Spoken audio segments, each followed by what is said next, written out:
Good evening, everyone. Welcome to Mainland Regional High School. We are here for this week in review for the big upcoming West Jersey football matchup with the Ocean City Red Raiders and Mainland Regional Mustangs, with everything online, including playoff rankings and seedings. And we're here tonight with Coach Chuck Smith and Prime Events Tom Williams. Tom, welcome to the show. Oh, it's a pleasure to be here. Chuck, welcome as well. Thank you. So we're going to engage our guests in some interaction between rivals. Obviously, Ocean City Mainland is a very big game for everybody involved. Tom, how long have you been doing Prime Events and Ocean City games? Well, Prime Events came about in the 80s when we started to buy time on radio and program different games. But I've been doing, I did my first play-by-play in 1964. Wow. So back in those days, you had to order special phone lines.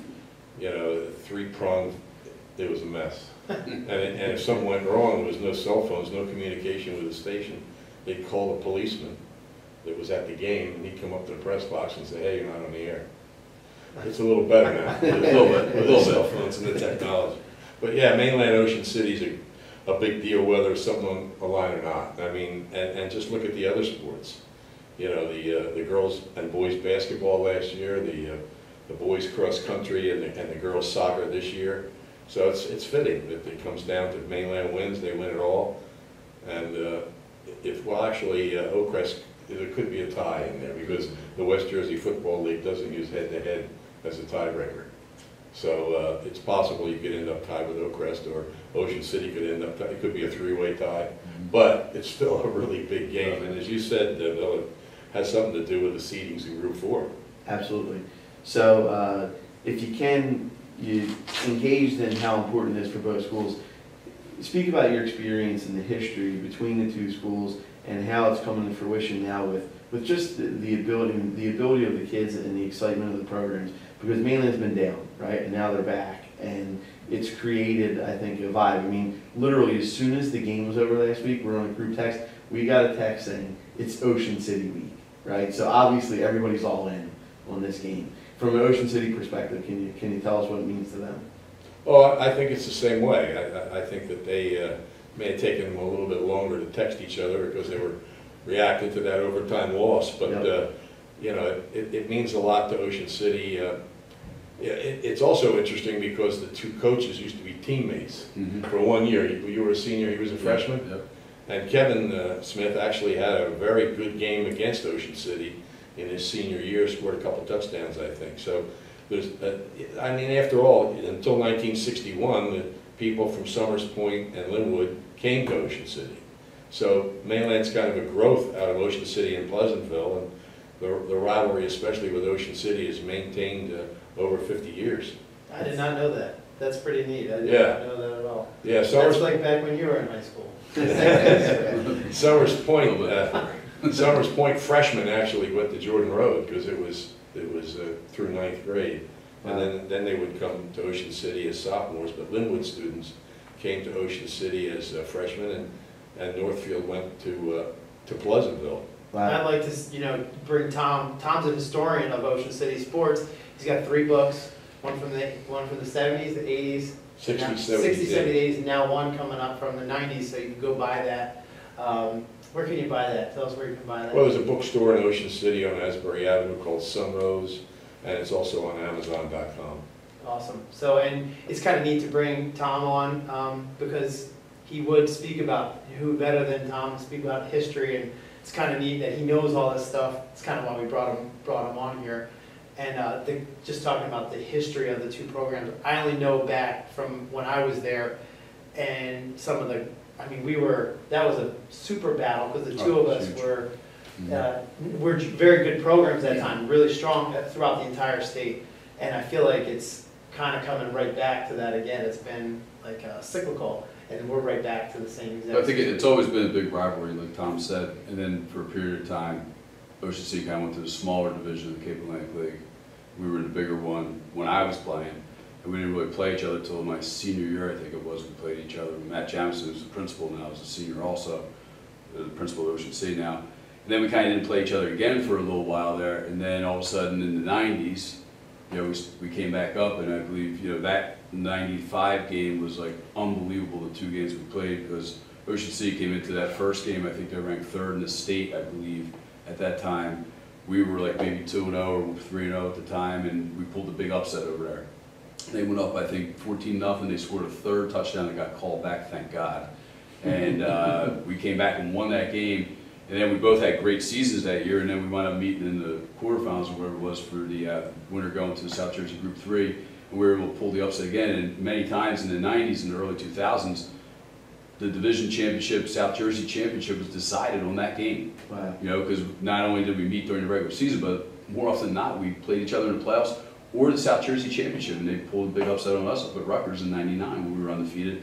And they were, I think, 7-4 final record. But you can throw the records out because the rivalry is so intense. Like you don't need to do anything with these kids. Yep. They're ready for it no matter what the record is, no matter what the sport is at this school. It's always Mainland Ocean City, the biggest game around. Well, 1996, a lot of people think that's the best Ocean City football team ever. I think it was, they beat Mainland 6-5. Right here. And like a hurricane almost. Yeah, it was crazy. Safety Defensive and battle, field goal. unbelievable. Yeah. Yeah, we were talking about that with some of the alumni. That will chime in during the broadcast. We'll have Marcus Perry, who's a coach here, and John Stone, who was another player who was a superstar back then. And they talk about that Ocean City game, I think I noticed at any level, the rivalries, Holy Spirit, when we played them in '95, they had not a very good record, maybe a 500 record, but the rivalry was so intense that the emotions ran so high that they really played up and took us to overtime in a really tough game. But that's just something that happens, and everyone's so emotional that I think it's, you have to calm your nerves and stuff like that. And I'm sure, I don't know if what you're talking to, the kids are probably hyped up. Now they talk to each other on social media, and this show once this comes out, it's gonna, there'll be a little talk between, we're gonna have Austin Green from Ocean City on, and we'll have Joe Massari on as well, let them talk about the rivalry a little bit themselves. And hopefully they're respectful on social media, and they're nice to each other. But at the end of the day, they're all going to be friends years from now. I mean, the Lipfords and the Sinclairs and everybody that we were super rival fevers, that we're super rivals with, are now we're all friends. Yeah, that's true, because I'm good friends with Kevin Smith. We talk all the time in the off season, always talking back and forth, helping each other out the best we can, except for this week. That's it. We'll talk to each other before the game, we'll hug after the game, and we'll be friends again. But during that battle and during this week, it's the rival. Well, it would seem like you have 2 excellent running backs and a quarterback who can run the ball. They've got a quarterback who's only the third quarterback in Ocean City history to have 6 straight 100-yard games. And a group of receivers, 4 receivers, Yeah, that are probably as good as, they're right in there with Holy Spirit and Millville. So the key is you handling their passing game and them handling your running game. What do you think? That's what it is. It really is. They can throw the ball as well as anybody around in high school. There are 3 receivers, Lashley, little number 19, 42, tremendous at the high school level, and that kid is good. You give him time, he's going to find those guys. He's a great athlete. There was a play last week in the overtime game against Oak Crest in the overtime period where he scrambled to his right. It just showed his athleticism, his escapability. He scrambled to his right, put the brakes on, went to his left. A kid was getting ready to clock him, and he pivoted instantly to get out of it. I mean, such an athletic play. He's a very good high school quarterback and a great runner with the football too. A very good runner with the football, you know. And they're doing a good job. They're very aggressive on defense. Ocean City, they're not big. You know, probably one of the smaller teams they've had in recent memory, you know, but they get off the ball. They play well. You know, their defensive coordinator does a great job of getting them fired up for defense. You know, they're going to be a handful. It'll be a handful. And your quarterback's tough to trap. He's a strong kid. Yeah. Strong kid. You know, he proved it in the weight room this offseason. And 2 of the people that we'll be having on the show, you had just mentioned to us, Austin Green is 3rd in line all-time sacks in history of Ocean City at 13. I think it's 13, yeah. 13, possibly to move up and into the number 2 spot. And the number 1 ever was 21. So he has to pick it up, hopefully not against the Mainland Mustangs, but we do wish him well. And then the other guest we have is Joe Massari, who in the last game scored 4 touchdowns. And I just told him right before we got on here that I only ever scored 2, I think, in a game, and never on special teams. And he's just been like his potential energy balled up, ready to go. I mean, 2 kickoff returns he's already had called back, but he's a very explosive player. We'll have both those guys on to say a few words and be real nice to each other. Yeah, both teams have those guys that are electrifying. They can go the distance. You know, Ocean City has a lot of speed on the field. I've watched, I think, every single game they've had this season. It's what happens when you play a rival. You watch them all. And, you know, we have some guys on our team that can do that too, especially with Joe. Joe's the electric, you know, bunny rabbit going down the field. You know, he's tough, fast, catch the ball, run the ball, does whatever you ask him to do, and it showed last week and the last time we played against Middle Township. Yeah, every single play, when we came in to watch him at practice, and I said, you know, just watching him move around, and if you were watching parts on the field, he just is the part that it just moves faster than everybody else. That's the way. And I was just waiting for his number to get called enough for him to make some big explosive plays in this past week. It was his turn. But the neat thing about Mainland this year, what I thought was really neat, was there's been we've given out an MVP to a different player almost every week, and you could have had, if we would have had Jordan Lowry on probably, because we gave him an MVP award from the prior week for the Oak Crest game. And that's been Mainland football, is like there's not one standout superstar. It's been a different MVP almost every single week.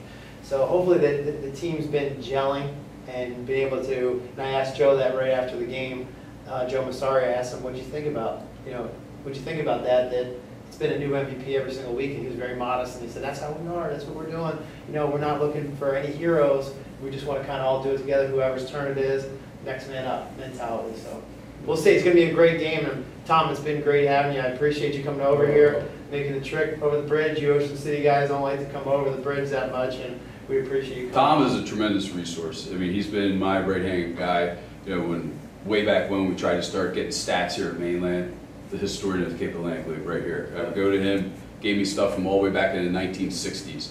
You know, when I went out to Oak Crest and I was trying to get records of that, went right to this guy. I don't even talk to anyone else. I just go right to Tom Williams, gives you everything. The amount of publicity he's given to high school sports over the years is tremendous, and can't thank him enough for all that. Absolutely. That was one time I interrupted you. One of the things I wanted to tell you before you went off is absolute trailblazer, and one of the reasons why Dave and I did this was you.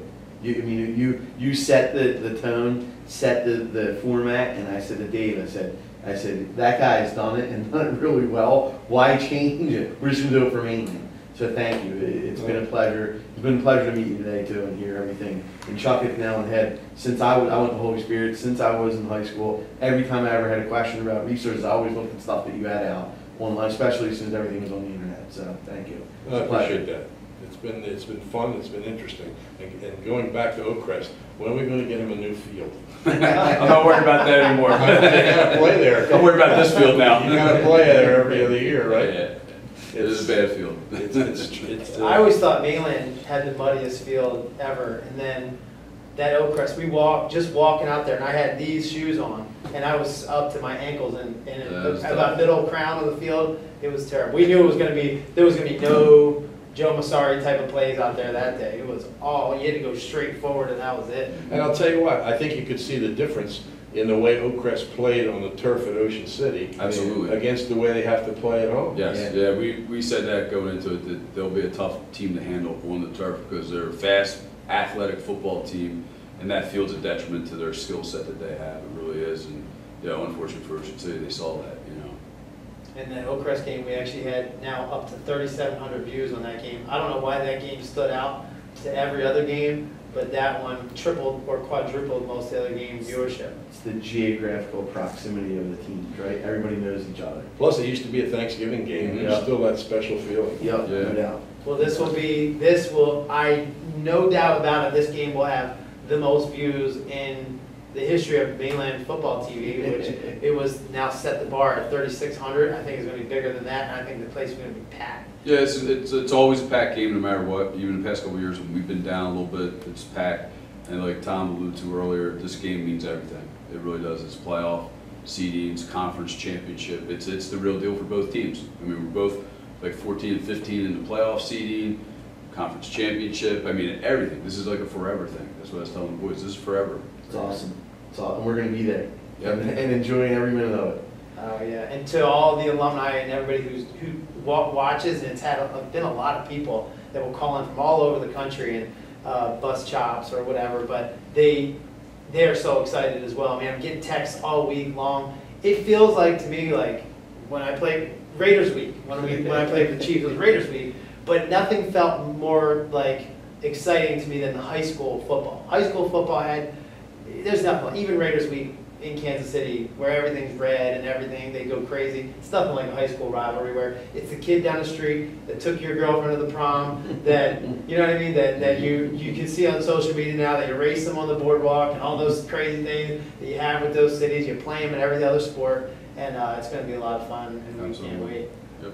So, Looking forward to it. Tom, thanks for coming. Chuck, you're going to stay on here, and we're going to bring in our next guest, which is Joe Massari, who was our MVP of last week's game with 4 touchdowns coming on a kickoff return, a run, and two runs, 1 catch. So thanks, Coach. And we're going to bring him on in a second. So to our first commercial, and then we'll bring Joe in right afterwards. Shore Orthopedic University Associates. For 35 years, the region's leader in orthopedic care. From minimally invasive hip and knee replacement to sports medicine arthroscopic surgery to complex hand, foot, and ankle procedures, the surgeons of Shore Orthopedics will personally get you back to the top of your game. Shore Orthopedics. Offices in Summers Point, Galloway, and Cape May Courthouse. Visit shoreorthodox.com or call 609-927-1991. Shore Orthopedics. Getting you back to what you love to do. Welcome back, everyone, to This Week in Mainland Football. We are here at Mainland Regional High School with 2 new special guests. We have Mainland's own number 1, Joe Massari, and Ocean City Red Raiders, Austin Green. We are here for this week's matchup between the Red Raiders and the Mustangs. Everything on the line: playoffs, playoff seeding, conference championship, and bragging rights between 2 neighboring communities. And I think everybody is just as fired up as Dave and I, especially when Chuck Smith hits him in the ribs before every game. So ultimately, we are going to hear from these guys, and we're going to hear the take from each team's perspectives. The game comes off Ocean City losing a heartbreaker in overtime against Oakcrest, and Mainland coming off a big win in which my guest here to my right, Joe Massari, scored 4 touchdowns and was MVP and an absolute stud in the win. And as Dave indicated earlier, Austin is 3rd overall in sacks in Ocean City Red Raider history and brings it on every play. I had a conversation with Tom Smith outside, and he said, you don't have to worry about him taking a play off. So both you guys, welcome. Thanks for joining us. Thank you. Thank you for having me. You got it. So first and foremost, I'd like to hear from Joe. Joe, talk to me and the viewers at home about your 4 touchdown performance how that made the team and you feel after a huge win that put you in the playoff position you're in. Well, I told a lot of the interviewers that the week before I didn't have the best week. Matter of fact, my coach kind of yelled at me at the film session that week. As you referenced Coach Smith, who's across the room. But after that, the Friday of the game, I went up to him. I was like, Coach, I got your back this week. I knew I let him down, so I had to step up big. And it just brings a lot of joy. We knew we had OC next week, and to step up big and to help out my teammates, it felt great. Awesome. And I have to tell you, it was super exciting to watch it. And as the momentum built and you put the next one in the end zone, Dave and I were going absolutely crazy up in the booth. People were turning around looking at us like, what's wrong with these guys? So let me ask you this. I know you transferred from St. Augustine here, and as Coach Smith indicated, you've been asked to play a multitude of different positions and do different things. Explain for everybody at home the roles that you've played this season on both sides of the ball and special teams. So I played slot last year, and I'm in the same position this year. And a couple of our key corners are out this week, so I have to step up and play their position. I've been learning the defensive scheme a lot, knowing what they're doing and everything. Kick return, he kind of put me back there 1 week, and then I just showed out, and then he's kept me there ever since. Awesome. And Dave indicated prior to you coming on, you had 2 returns for touchdowns that were called back, correct? One was Cherry Hill West, and what was the other one? Bridgeton. And obviously you had the one against Middle, so you got 3 in, what, 7 games? Yeah. 3 for the highlight film. 3 for the highlight film. Just 3 for the highlight film. That's incredible. One right? count. One count, but still 3 for the highlight film, where we got to go crazy in some ways. One, we did see the flag, but ultimately, what do you prefer, offense or defense? Or kick returns, offense? It's probably between offense and kick returns. Just Awesome. the feeling after a kick return is crazy with everyone yelling and everything, and the distance, how far you gotta go. Right. And how about the guys coming screaming down at you? Yeah, Right? it's nuts. We were all just looking for a flag, hoping that there wasn't one there, and there wasn't, so. So I have to tell you, from an outside, independent, objective observer's viewpoint, the guy who returns punts and kickoffs and has those people come down, especially punts because you're back there, you must really like to play football, right? Is there another more dangerous position on the field than punt return? I'm not really sure, to be honest. Probably, if I had to be honest, quarterback, because if you're not looking at one direction, I'm sure he knows. That's why he smiled. Yeah, I'm It was sure a great, he it was a knows. great setup. You get Sure. a nice shot on him, so. Sure. So tell me the feeling around school this week, with it being Ocean City week, and the feeling around the team. I mean, I'm sure it's the same with them over there. This game has been circled since week 1. We can both agree on that. It's just a rivalry for years, and we're ready for this game. Awesome. And you guys indicated off the record, as we say in court, you guys actually trained together at Athletes Arbor a few years back. Okay, so you're familiar with each other? Yeah, we're good. Awesome. So let me ask you this, and I'm not going to ask you for a prediction, but how do you guys feel going into the game? I mean, This is where we are. Don't worry, don't worry. I mean, I think it's going to be a dogfight. Awesome. It's going to be a battle, and whoever scores the most, that's the team that comes out with the win. Bottom line. Awesome. Well, listen, thanks for joining us. We're going to turn to Austin. Austin, thank you for coming to Mainland. I know you're in enemy territory here, even though we're playing the game over there. Thank you. Yeah, I kept looking, over my shoulder as I was coming down here, just to make sure nobody's I like following the me. fact that you're wearing the shirt too. To me, that says it all. You're coming here. You're coming into the enemy territory. You're wearing a shirt. You're proud of your team, and you're doing a great job this season. It's been fun to watch you as well.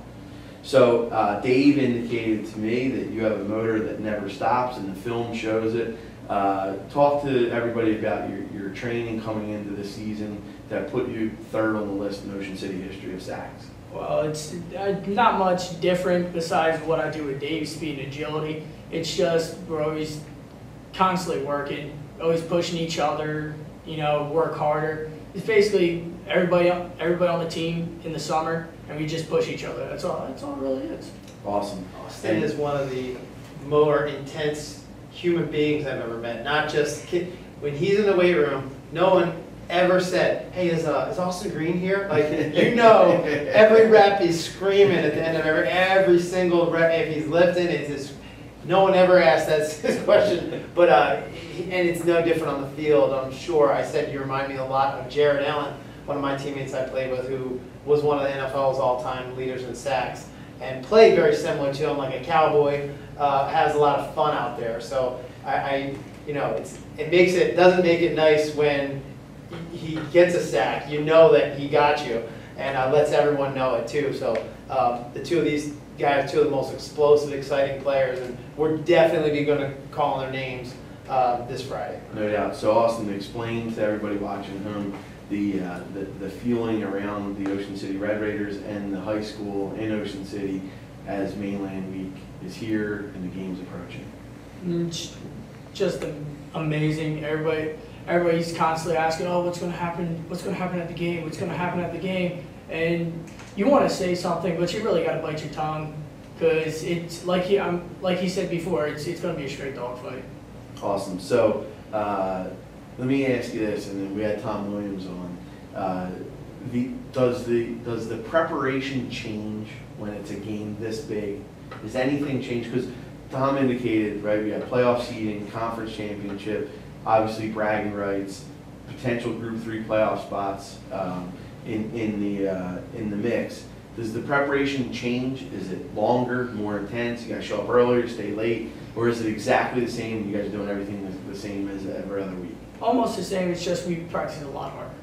Okay. A little bit. Okay. Probably a lot longer, but we practice a lot harder.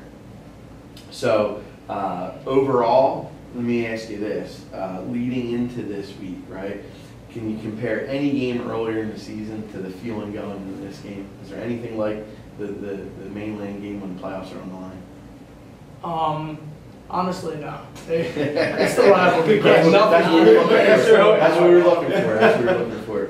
Well, listen, thank you for joining us. Dave, if you have any questions. Sure. And that's kind of how I wanted to end things, but I know between the two of you guys, no matter what happens in the game, Coach said it earlier, you'll never forget it. It's 2018 and 1995. I still talk about my games against Ocean City. Meant more to me than the state championship, beating somebody I don't know, beating Woodrow Wilson. I don't know those kids, but it was fun beating them too. But it was nothing like that game, and the outcome, even no matter which way it went, it's going to go a long way. You guys are probably, by proximity, you're only a couple miles away, and as Tom Williams was saying earlier, people from Summers Point and Linwood used to go to Ocean City for high school, and it's just a neat rivalry, and you guys will never forget this, trust me, because I'm still talking about it all the time. Brag to Kevin Sinclair every time I see him, or Scotty Lifford, and guys that I have played even flag football with. It's unforgettable, and you guys are making history this year, both teams. So I wish you both luck, and thanks for coming on. We're going to bring in some of our cheerleaders in the next segment to talk about, and after our commercial here, to talk about how the school, getting a feeling and a pulse from the school and the student body. But for you guys, good luck, and we'll see you after the commercial. Thank you very much. Thanks for joining us. Appreciate it. Austin, thank you. Appreciate it. Thanks for coming. Yeah.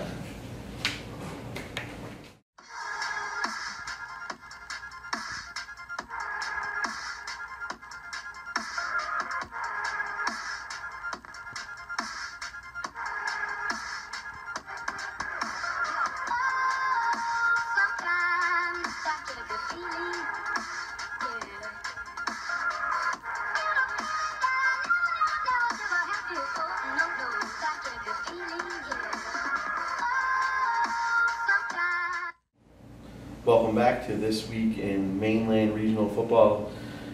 We are here at Mainland Regional High School with two senior captain cheerleaders who told me off the record they're a little nervous. Okay, we have to my right Hallie Russo, and next to Dave we have Samantha Higbee. Welcome, guys. Thank you for joining us. Thank you for having us. Okay, so two things. One, don't be nervous, right? That this is literally just like two people watching. Mine's probably going to be about 1,000. That's going to be a lot of fun. We were just saying this is probably going to be more views than the most games because of the rivalry and the people on the show. Yeah, absolutely. So, but ultimately, thank you for coming. We have a couple questions for each of you regarding this week's game and a little bit about you too. So we're going to start with Hallie first. Hallie, you're a senior. You're a captain.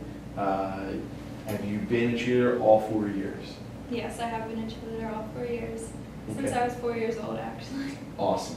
So explain to everyone at home the preparation that you guys have to do to actually go put on the show at the field. And then I have another follow-up question after that. We work really hard at practice. We practice every day, 5 days a week for 2 hours. So we work really hard, and yeah, when everyone's there, we really all have to work together. So you're in a leadership position. Explain to everyone watching how the leadership position as you as a captain of the cheerleaders is preparing you to move on in college and move on in life. By nature, I'm kind of a quiet person, so I really strive to lead by example. So I really Awesome. work hard doing that, and also being in a leadership position has helped me kind of come out of my shell more. Awesome.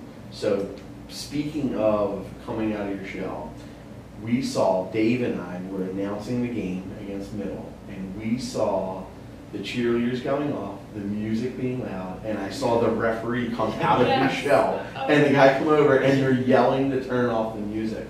And I asked, are we in Russia? What is going on here, right? Because I've never seen that ever happen before. So explain to me, from your guys' standpoint, you were on the track and you saw everything. What happened?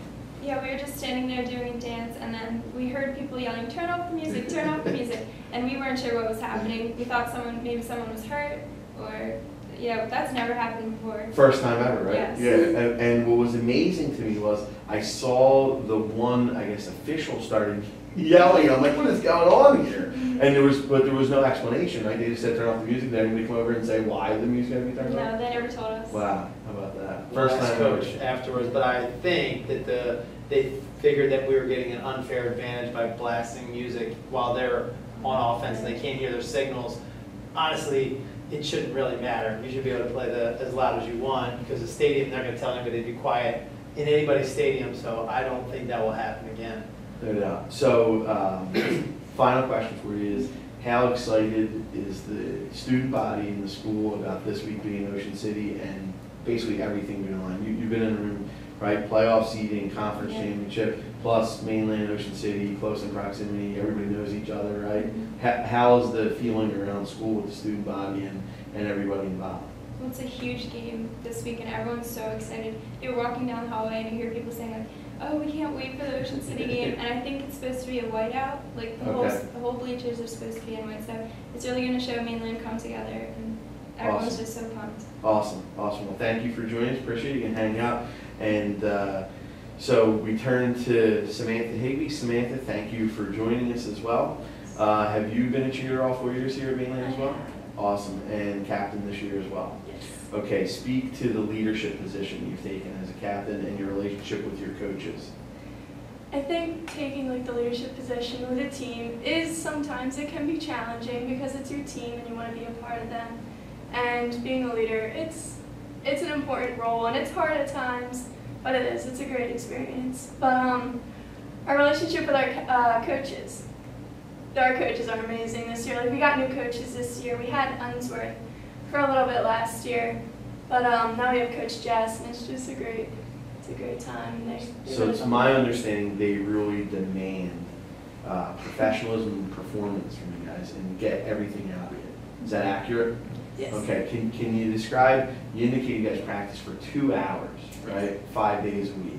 What's the regimen like for those 2 hours? Are you moving nonstop? Is it like physical hard work? You guys are working hard? We start practice out, we run the mile every day, and then some people it's like, oh no, running a mile, and then with cheer it's like, yeah, we have to run the mile, that's cheer, you wouldn't expect awesome. to run the mile, so we run every morning, or afternoon I guess, because school. But we run, and then we start right away. I don't think we get many water breaks, we're just non-stop pushing, we're working, we're getting ready, we always find new stuff to go over, new stuff to teach. That's awesome. So how many girls are actually on the varsity squad? I think 27. Wow. So that's a lot of personalities for you guys to manage as well, right? As captains, I'm sure you're managing the personalities as well, right? And I'm sure there's a little bit of chirpiness going on in the background. Some people complaining about things. You gotta set them straight. Listen, that is a great training ground for you guys to be leaders in real life, because believe it or not, and Dave and I talk about it, we made references on some of the broadcasts, right? And the last game we talked about people dropping the ball, right? People don't fulfill their responsibility, and as a leader, you got to step in and either make them fulfill their responsibility or do it for them, right? Or some people, and we used last game, hide the ball, right? Some people know what's going on but don't want to tell you, right? Because they think you're going to get an advantage, right? So have you dealt with situations like that as leaders on the team as well, where you actually have to go to another member of the team and say, hey, you're not carrying your weight, you need to do this? Examples like that happen for you guys as well? I don't think No. it's been straightforward where we need to tell someone like, Okay. you need to fix what you're doing, like Yeah, you're yeah. not working hard, because I think Yeah. everyone on our team does. They work hard, That's they great. do what they have to do. That's great. There is times like towards the end of practice when you get tired, you slack off a little bit. Yeah. You just need to get them back in line and then we're good. So one of the earlier shows we did, I think it was with Brookie Cookie, she indicated that you guys went to the Miss America Parade, right? Yes. Okay, so talk to us about that and what an experience that was for you guys. Well, the beginning wasn't so great because it was raining on us. We were like, okay, we don't want to be here. But then once the parade actually started, our coaches were telling us, they were like, it's going to stop raining, we promise, because we didn't have jackets, we didn't have raincoats. We were like, this is no fun. We were like, it's going to stop, I promise. And so we did, we started walking, and it stopped raining, and we had a great time by the end of it. We were like, oh, it's already over. Did Coach Jess ever tell you about that she was in the game when they had the Snow Bowl with Detroit. against Detroit, when she had to be out there in the snow the entire game, Sounds brutal. and they didn't let them get changed or anything, and they were just out there for the entire game, which is it's just wild. Like, you just can't even imagine, like, why would you? But they did, so I'm sure there's nobody feeling bad for you, because I think Tiffany was on the field for that as well. So they're like, hey, they can reference the game, and there I am on TV doing it, so you kind of can't argue. Yeah. But that's neat. What Bill was saying before about leadership and being captains and everything, and really, at the end of the day, so there's going to be a very long period of your life where you're not playing sports or cheering. So what you learn while you're doing this really is going to be a metaphor for life. So really, I know your coaches very well, and I think that they talk about it. They come home and talk about a lot about the issues and who's not doing this and other people that are stepping up for them. Really stepping up and coming out of your shell a little bit. I was a pretty shy kid as well. I was afraid. I only led by example. I have 5 brothers and sisters, and I try to lead just by example. But I realized that it was important for me, even though it wasn't my personality, to start to step up and speak up a little bit, and mostly lead by example, because then your words carry more weight. Mm-hmm. But if you can then start to give a couple words, because you only have this 1 year. You don't have a long time to be like the senior. You have 1 year to be a senior and a captain. So for the rest of the season, if you can just know that they're looking to you, it's like, what should we do? Like, how should we do? So if you could come out of your shell a little bit, start to try to do that. Yeah, Be comfortable being uncomfortable, and then it'll really help the kids coming up. And it was neat to see that you guys had some of the cheerleaders from other programs, the Linwood Panthers, the Summers Point Sharks, Northfield Cardinals, come up and cheer with you guys too. I thought that was really, really cool, and I know that they'll never forget that type of stuff. So before you guys leave, any nicknames? Because we had Brookie Cookie, right? Saving Grace, and Mad Dog Madison, right? Any nicknames for you guys? I don't have a nickname. No nickname? Oh, Bill will come up with one. Yes. All right, so we'll come Give up him with a one. minute. Yeah, we'll come up with one, and we'll talk about it on the broadcast this week, and you guys can watch and look. But listen, thank you for joining us. I appreciate it. The only advice I can give you, Dave's hit on a lot of stuff, is enjoy every moment of it, because it goes really fast. And when you get older and you're working every day, you think about these times, and you think about it for the rest of your life. So enjoy every day. Thank you for joining us. Thanks for having us. You're welcome. Welcome back to This Week in Mainland Football. We're here with head coach Chuck Smith to talk about this week's big matchup with the Ocean City Red Raiders. Chuck, welcome back. Thanks again for joining us. So we were just discussing off the record. The team's excited to play this game. A lot of anticipation. You even used the word antsy. After coming off a bye and a big win and a playoff seed on the line. Tell everybody, what are we looking for this week? How fired up are these guys? Kids are naturally fired up, just Ocean City, but with so much on the line, we finally, after 2 down years of rebuilding, we're finally playing for something, and Great feels feeling. good Great feeling. to play for something, and it's been quite a while since we've played for something in this place, you know, had something to really go after. We haven't won a division title since 2008. Wow. You know, so it's a long time. You know, Mainland's been in playoffs a few times over the years, but, you know, with the new playoff format and the new PowerPoint system, it's really a convoluted system that, you know, I don't think anybody knows truly what's going into it. So you're kind of, before in the old days, you used to be able to kind of guesstimate where you would be and the residuals and all that and have an idea, and you really don't. So this game is of utmost importance because, you know, the division championship lies in the balance. And also the playoffs, you know, 'cause we're right at the bottom of the bracket right now. We got to win to get in. Awesome. How about the excitement around the school and the team, just with respect to this being Ocean City week? Yeah, you know, it's always like, you know, the game before Ocean City is always that trap game. You know, because the kids, it's natural, even coaches, you know, you see that coming, especially the way the season is unfolded for us, thank God. You know, you got to get by that other one ahead, you know, and you don't want to get snuck. You know, because we've seen it happen time and time again in sports. And once that game was over, it was like you could exhale, and now all of a sudden put that full forth effort into Ocean City. But you know, it's always exciting around here when you play in Ocean City, no matter what it is, in whatever sport, swimming, basketball, golf, baseball, you know, all those things. But this week it tends to be a little bit more, it's the end of the season, everything's on the balance for both teams because they're right with us playoff-wise. So it's kind of like the winner's in, the loser's out, possibly. You know, the conference championship, the loser is on the outside looking in at the conference championship. The winner really takes a full step of really claiming a piece of it. You know, the school's excited. The kids have planned a whiteout over in Ocean City for the game. You know, so it'll be a lot of fun. Awesome. Has the fact that this game's coming after a bye, has that helped or hurt, you think, your team coming in? Yeah, you know, it's nice when it happens later in the season because everybody's nicked up. You're never as healthy as the first day you step on the field. And everybody's a little bumped and bruised, a little tired, worn down a little bit, so it's nice to kind of rejuvenate, you know, get sleep back, and you know, kids get caught up on their studies a little bit more too with that bye week. As an offensive coach, I always hated it because I always felt it gets you a little bit out of sync, you know, out of rhythm a little bit, because I like to just keep going, you know, because you know what you're doing and all that stuff. But it is nice to have every once in a while, you know, to get going, take a step back and recollect and reassess what you're doing and all.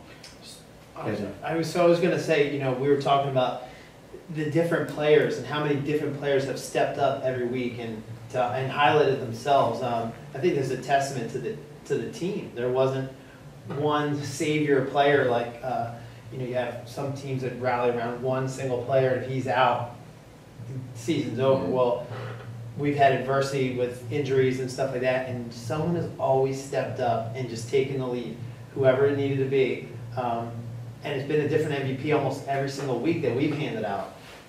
So what does that tell you about your own team and how proud you are of that? It's a great group of kids. They really truly love being around each other. We don't have a superstar on the team. You know, we really don't have that guy that, I don't have any colleges knocking down my door asking about this person or that person. You know, we just have a bunch of great kids that work hard, like being around each other.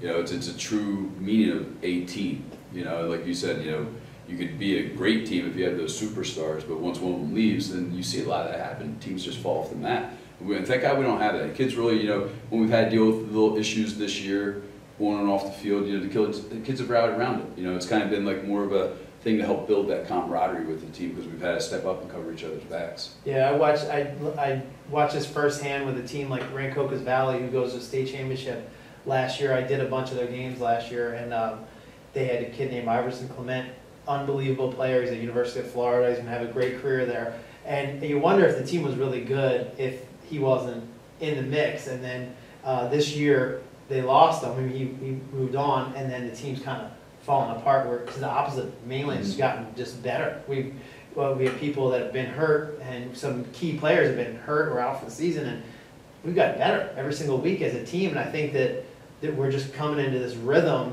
that I really like. But you're at the right time, because at the end of the season, when it's going into playoff time, that's the most important thing, and I think that's where we're at right now. Yeah, sometimes you make that mistake, and I've made it in my past before. Like at this point in the season, you are what you are. You might add a little thing here or there, but I think sometimes you try to overcoach things at times, try to do too much, and you know the kids. You want to make sure that on Friday night you just put them in a position to be successful, and then it's up to what they do, whether they athleted or get out-athleted. to perform on that play. And, you know, I'm always a firm believer in less is more. Right. You know, do a little bit less and just practice it a lot more and get better at those little things, you know, and that's kind of what we've been doing. And it's my observation that we've won, if you split the game up into 3 portions, Mainland has won every single special teams game so far. We've always won special teams, so what type of emphasis are you putting on the special teams? Because you guys have been very consistent there. Yeah, it's a big part of the game. It's, you know, 1/3 of the whole game. We have a couple guys that are just that special. It's a guy who only punts, a guy who only place kicks. They don't do anything else on the team. You know, so they're really into doing that. We have a freshman that's a long snapper, you know, that's tremendous. We got a couple kids that just hang their hat on being that returner, like a Joe Mazzari, a Kyle Goodman, the guys that want to just be on kickoff team, you know. And we put a lot of time and effort and practice into those things too. You know, back in the old days, you might have just done special teams on pre-game day. You know, whenever your subs on, you didn't really put a lot into it. And I take that as my own thing. Like I'm the guy who watches all the film on the special teams and breaks it down and does all that, and then comes out and makes sure we practice against their schemes and stuff like that, and that the kids understand it. We point out who we got to go after, what we got to do, and each component of the special team, because it's a big part. Win or lose a game on that, and you know the Oakcrest game was an example of that. We won because of punting that game. It was something we just put in that week, and Jordan did a tremendous job, and our coverage was spectacular, and it won us that game. Jordan had one of the best games I've ever seen by a kicker. You know, I never think I've been involved with a game where the punter was the MVP of the game, and it was a field position game because the field was so muddy. There's nothing you could do offensively, so it was a field position battle, and he put the ball, I think, in the 5-yard line 3 times. Yeah. This is just not normal. I was trying to tell people on air that, and this is not normal. People don't do that. It doesn't really happen, and for that punter to do that well, we were just so impressed. And it's just somebody who loves watching special teams. That was the most special player I've seen. And yeah, I don't know if a great job. that may put him in the all-state, all-conference standings just because of that one game there. Yeah, he does a good job. You know, Sean Carrot, place kicker, is probably one of the best ones in South Jersey. You know, if there is a superstar in our team, it's him. Right. Plain simple. Still perfect you know, in the season? Still perfect. Yeah. You know, he's done a great job with the kickoffs, the deep kicks, and when we have to put him in certain spots because of who's back there on other teams, he puts the ball dead on where you need it. He's been unbelievable with the field goal attempts. You know, and that proved it to me. It was the first game of the season against Overbrook right before halftime. It was kind of like, I was just like, you know, because at the time where we were, I was just like, you know, we don't have that 30-yard play. And I was just like, you know, let's just take a shot and see what happens. And he nailed it right then. I was like, oh, you know, just keep it doing. All right, now here we go. We got that in our pocket. So that was one of the things that I wanted to touch on, and it's the culmination of everything you and Dave were just talking about. Is it's a true testament to the team and the program, right? And the culture that's been established is you have these guys who are doing their job, right? And they're taking a role in the team, and they're doing their job, and that's why the team is doing so well. So you and I are both big hockey fans. We talk about my kids playing hockey all the time, we talk about Flyers. So the gentleman who's coaching my son's team now was a 9th overall draft pick in the NHL draft. And the explanation he gave me is exactly what we just talked about the whole team, is that guys that make it to the NHL do their job. They're not the best player on their respective teams, but they do their job for the team. And you highlighted Jordan, the punter, Carrie, the kicker, Sorry, the returner, right? Dean, quarterback. You have all these guys who are doing their job that has made this team what it is. And quite frankly, it's been a pleasure to see it come together. And Dave and I have talked about on numerous occasions how awesome it is to have these kids step up when it's their turn to do it. And you never know when it's coming. No, you don't. You know, you never some know of the things when we've had to deal with this year with injuries and whatnot, you know, somebody's had to step up. You know, they were like maybe 3rd team back in August. They're playing now. You know, and you always try to tell the kids that you never know when your turn's going to happen. You got to be ready when it does. And the coaches do a great job. You know, I think our coaches take a real personal pride in coaching their specific position. You can see it. You know, can see it in the faces. And that's something, you know, I've coached for a while now, and I've seen a lot of guys that just like to be called coach and don't put a lot of other work in. And I've been fortunate to be here at Mainland, even when I was at Oakcrest, you know, to have guys who truly love coaching kids and really take that position as their own personal onus. You know, where you know, when I was coaching quarterbacks, the quarterback screwed up in a game, that was me screwing up in a game. Maybe I didn't coach it up well enough. Maybe I didn't tell him the right read on certain plays where when I was coaching him at wide receiver, I was so into, because we hardly ever threw the ball back then, I was on his rear end all the time about blocking, because it was essential that we were going to become good blockers, I things laughed like about that earlier today. That's true. If he wasn't blocking, he was going to sit. You weren't going to play. And, so I think our coaches, as a coaching staff, we have guys who take tremendous pride in coaching long snapping and the short snap for the PAT field goals. And Coach Lewis with the defensive line, I've never seen anybody so technically sound and coaching a position as him. But it's across the board. The guys really do a good job. And if you have talent, you're always going to win, but you're not always going to have talent. Right. That's the thing. You're going to have more of the other than what you really need to always win. As long as you develop that culture, a structure within, you'll give yourself a chance to win, to be successful, and that's just what happens on the field. And the culture that's been established here, right? You come off 2 one-win seasons, and to turn it around, and it's a testament to these kids that are juniors and seniors, and you see it in their faces. You see when they come on the field, you see when they're coming off, and Dave and I are right there, and we have a great vantage point, and we see what's going on. And quite frankly, it's one of the most exciting things about what we've done is that we're here for our first year, and it's been such a special year, and you see these kids, and you see them maturing, right? And you see a kid like Joe Basari who's here with us, and I saw him in the beginning of the year on the field, never spoke to him. Seen him today. He's a different kid today than he was 3 months ago. I mean, and all these kids, you see that they're taking the position, hey coach, I got your back, right? Yeah. And that's the culture of what's going on. And that's awesome. Joe spoke the truth about that. I was very critical of him after the Oakcrest game, and the film session wasn't a pretty one. And I apologized to him before the film session even began. I apologized to him before I let loose. And he came out and worked hard. He did. He came up to me in the hallway outside my classroom and said, I got your back tonight. And did he ever? But the kids, it's a growing process. As long as they see this, and it'll make them better people in the future. 100%. To overcome the adversity they've been through the last 2 years. And that's what I said to them today. I said, who would have ever thought 2 years ago we'd be actually playing for something that's so worthy as a division championship, a playoff spot? 2 years ago, everybody was just like, that's a W, even last year. But these are the kids that stuck with it and have kind of developed that whole thing. Believe me, there's a lot of kids in the halls of Mainland that could be playing football and could really help us out, but they didn't want to toe the line.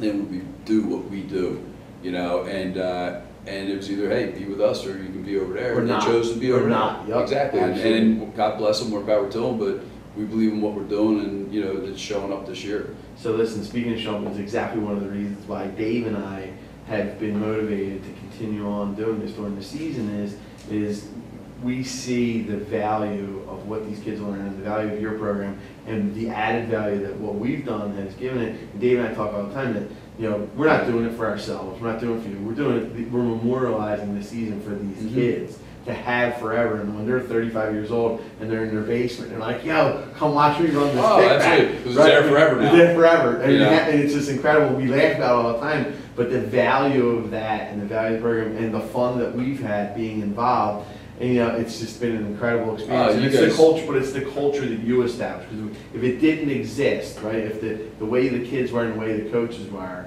and going in charge and talking to guys after the game and being with kids, that to me is the culture of the program that has been established by you since you've been back here and receiving us. Because listen, I'm a stranger, I come off the street, Dave's like, hey, we should do this, and it's been awesome. I talk about it all the time in my cases in court. The judge, they're like, hey, we got going on. It's like Mainland, Ocean City, Friday night, right? This is what it's all about. So it's been a pleasure, and thank you. I appreciate what you guys do, because it's more, yeah. I'm just a piece of the puzzle. It takes a lot more than me to do everything. And but I think what you guys have done is you've tied in the alumni and the other people too. I mean, the kids are of that generation now. We're always on social media and they see the stuff. But I think you guys have really not just embodied this and for the kids, but you really have brought together the Mainland community, and not just Linwood, Northfield, Summers Point, it's really the alumni of football, which are all over the place. And we see it when you look at the broadcast, you see how many people watch the game, you think, wow, there's that many people really interested in it. Awesome. Where you hear it's back awesome. from people, when I send out these alumni emails once a week about updates of what's coming on and all that stuff during the season, and I'll get responses back from people like they've seen the game, they live all over the place. It's a great tool, a great vehicle, and I'm so proud that you guys really wanted to do this year, and I can't thank you enough for it. Well, I think that what you've done with the program is updated it. We've been in the past couple years, updated the weight room, updated uniforms, updated a new type of attitude, and you know, where you have to be the mean dad sometimes, where you punish people and ground them, and maybe they're not used to it, and you have to set it up, and it takes some time, it takes a couple years. Coach Vermeil always said it takes 3 years, and this is the 3rd year. It's starting to happen, it's starting to come around, but it's updated. We have, and not only that, I'm proud to be part of updating that we have a broadcast that's live, and all of our alumni can see it. But if you look at the team from 3-4 years ago to what it is now, it's all updated. It's pretty much, we're up to date now with the rest of the state. There's no one that's going to be really ahead of us as far as technology or anything. You brought that all together. Conditioning with Coach Lewis. I mean, that guy at 5:30 in the morning, and the culture's up to date. So I think that's also going to help bring in the players that are going off to St. Augustine Prep, Holy Spirit, St. Joe's, wherever. Bring them, keep them back home. So I don't know if you have any words to tell the youngsters coming up. But I know you're out at the school. You go out and see them, and the players have been here to some of the games, and I think that's going to be a really that culture. It's back. Yeah, Mainland's a good school. That's the number one thing. Absolutely. The high school is a phenomenal school. The facilities are top notch. You know, the school's like one of the best ones. I think we're number 2 in South Jersey in public schools, public high schools, and 9th in the state of New Jersey. I mean, the ultimate goal is the education, 100%. You know, and the co-curricular stuff, football, cheerleading, whatever is band. That's the side stuff that just makes the experience more worthwhile. But the education is the real backbone of everything. And this place is a phenomenal high school. You know, from top to bottom, no matter what we're doing, whether it's wood shop class or it's just even AP economics or whatever. You know, the studio is awesome. It's great. You know, and the school is an easy sell to tell people to come here. And when I take people on tours of the place, when I bring kids in and stuff, and you know, they're wowed, and they don't realize this building's almost 60 years old. Right. You know, 'cause it looks like a pretty new high school. I remember trying to sell Drew DeMorat on not going to the prep, and I was helping you coach in the preseason, and I was like, as I walked in the building, I was like, yeah, this is, besides our weight room being crap, this is an easy sell. And you go to another school, and this is a place to be. If you come from here to walk down the street, and like somebody had brought up earlier, if you win here, they have a parade for you. If you win at Spirit, you win at the prep, there's no parade. You just, maybe there's a party in the cafeteria. We have a parade. We've been fortunate to have a few parades here. And this place goes crazy, and they are, with 3,700 views of the Oakcrest game, that leads the state internet broadcast in a game so far. And this one, I don't think it scratched the surface of what Ocean City's gonna be, and I'm pretty sure that next year, with all these games being done like this, the alumni are really gonna, you know, kick in for the golf stuff, and it'll be huge, and that means they'd be great and very helpful. Listen, it puts a face with the names of all these kids that are playing, and you guys run the program. It's been awesome, a lot of fun, and I'll tell you what, regardless of win or lose this week, it is going to be a very, very, very exciting environment. Oh, it's going to be awesome. It always is, and this week just has that extra added, whatever it is, you know. So it's going to be electric. It's like Eagles Dallas on Christmas, right? Probably bigger, but we'll be looking for the mint green hat to come off victorious. So and I want to see you hit Dave in the kidneys. Yeah, I got to start. It'll be a good shot. We hit this one. I'll wear rib pads this week.